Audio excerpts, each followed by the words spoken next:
다리미 패밀리 리뷰와 예고입니다. 악몽 같은 일이 벌어졌네요. 세탁소에 숨겨둔 30억이 모두 불에 타버렸습니다. 이 돈으로 이다림이 눈수술에 성공해서 앞을 보게 되는 흥미진진한 전개를 기다리고 있는데 좀처럼 기적 같은 일은 벌어지지 않고 오히려 문제거리가 발목을 잡는데요. 안길레와 이만득이 며칠을 앓다 겨우 가서 찾아온 30억이 뜬금없는 서강주에 의해 다 전소되고 말았습니다.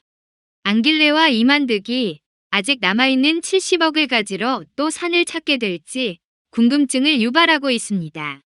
이날 지승도는 붙잡힌 오비서를 찾아가 겨우 100만 원을 훔치려고 이런 짓을 한 거냐며 도둑맞은 금액을 축소합니다. 오비서는 피식 웃었고 형사인 이무림은 이상한 낌새를 느낍니다. 이 가운데 백재현은 14년 넘도록 숨겨놨던 100억을 신고하게 되면 그보다 더 많은 세금을 내야 한다는 서강주의 말에 알아누웠습니다.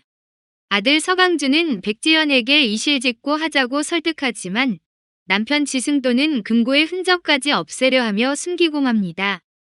한편 청렴 세탁소 가족에게도 갈등이 발생하는데요. 고봉이는 막내딸 이다림의 수술비를 마련하기 위해 이차림에 이어 결혼을 앞둔 아들 이무림에게도 돈을 요구합니다. 이에 이무림과 이차림은 눈이 안 보이는 이다림만 생각하는 엄마 고봉이에게 서운함을 표출했고 고봉이는 자기 자신들만 생각하는 아들과 딸에게 분노했습니다. 첫째 딸 이차림은 더 이상 참지 못하고 고봉이에게 돈 없으면 포기할 줄도 알아야지 그걸 다림이가 받겠다는 거냐며 이다림을 비난했고 이 말을 들은 고봉이는 이차림의 뺨을 내려칩니다. 고봉이가 이무림, 이차림과 나누는 대화를 들은 이다림은 속상해했고 치료를 포기하기로 결심했습니다. 이다림은 고봉이에게 오빠랑 나누는 얘기 다 들었다며 그만하자며 포기하라고 합니다. 하지만 고봉이는 포기하지 않을 거라며 만류했습니다. 이다림은 자식이 나 하나뿐이냐며 엄마는 내 엄마만 아니고 오빠한테도 엄마고 차림 언니한테도 엄마라고 합니다. 이어 8억을 다 구할 수 있냐며 다 구한데도 어떻게 갚을 거냐며 탄식했습니다. 고봉이는 그런 건 나중에 생각할 거라며 그깟 돈을 왜 못 갚냐며 조금도 흔들리지 않습니다.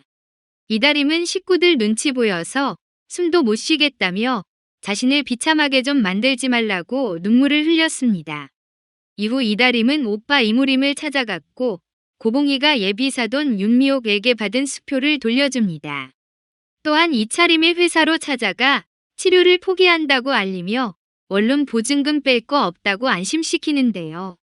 이차림은 30년 한 방에서 같이 살다가 이제 겨우 독립해 나왔다며 감옥에서 탈출한 게 미안해할 일이냐고 차갑게 말해 비수를 꽂았습니다.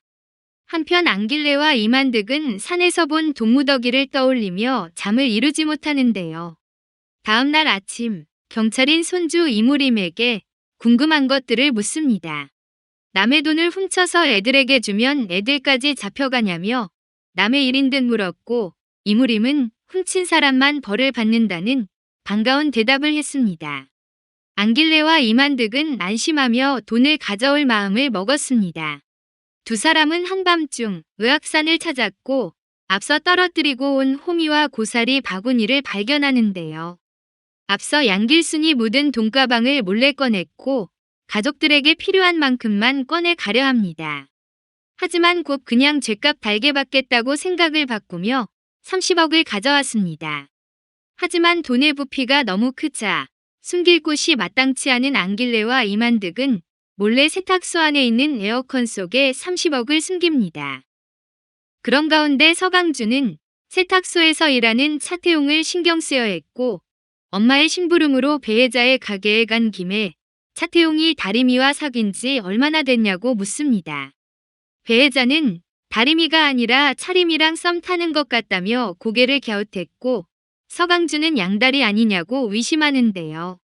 배혜자는 태용이가 얼마나 반듯한 애인데 자매 사이에서 양다리를 걸치냐며 다리미는 택도 없다고 합니다. 그러자 서강주는 다리미랑 결혼하겠다는 게 아니라 그냥 궁금한 사람이 생겼다며 같이 영화 보고 싶은 사람이 생긴 거라고 덧붙였습니다. 한편 고봉이는 지승돈이 장학재단에 130억 원을 기부했다는 뉴스를 보고 입을 다물지 못하는데요. 과거 고봉이는 대학 시절 첫사랑이었던 지승돈이 등록금을 내지 못하자 아빠에게 받은 주식을 모두 팔아 등록금을 내라며 돈을 건네준 바 있는데요. 지승돈이 자신에게 빚이 있다고 생각한 고봉이는 지승돈의 회사로 무작정 찾아갑니다. 하지만 지승돈은 돈 빌리러 왔냐며 차가운 태도를 보였습니다.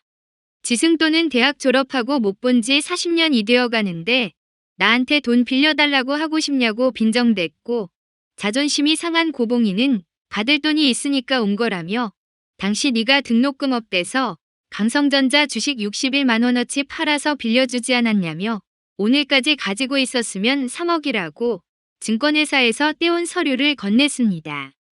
하지만 지승돈은 이미 내 돈 다 갚았다며 내 결혼식 날 강성전자 주가 따져서 부조했다고 밝혀 고봉이를 당황시킵니다. 지승돈에게 망신을 당하고 온 고봉이는 신세한탄을 하며 속상한 듯 소주를 들이키는데요. 이까짓 전기세 아껴서 뭐하냐며 에어컨을 켜려던 고봉이는 에어컨이 켜지지 않자 에어컨을 살펴보기 시작합니다. 곁에 있던 안길래와 이만득은 선풍기를 틀어주며 긴장했고, 고봉이는 안길래와 이만득이 안에 숨겨둔 돈다발을 발견하고 화들짝 놀랍니다. 그런 가운데 세탁물을 핑계로 세탁소에 찾아간 서강준은 이다림에게 함께 영화 보러 가자며 제안했습니다. 차태용은 견제하며 말리려 했고, 이다림이 영화를 보러 가려 하자 자신도 같이 가자며 따라 나섭니다. 다음화 예고입니다. 안길래와 이만득은 에어컨에 숨겨둔 돈다발이 들키자 고봉이에게 사실을 알리고, 고봉이는 이다림이 눈수술을 받게 하겠다며 병원으로 향합니다. 안길래와 이만득은 돈을 숨겼지만 고봉이가 보고 말았다며 다른 곳에 돈을 옮기려 합니다. 그때 서강주가 세탁소에 찾아왔고 결국 세탁소에 불을 내고 맙니다. 이에 세탁소에 숨겨둔 30억도 함께 불에 타버리는데요.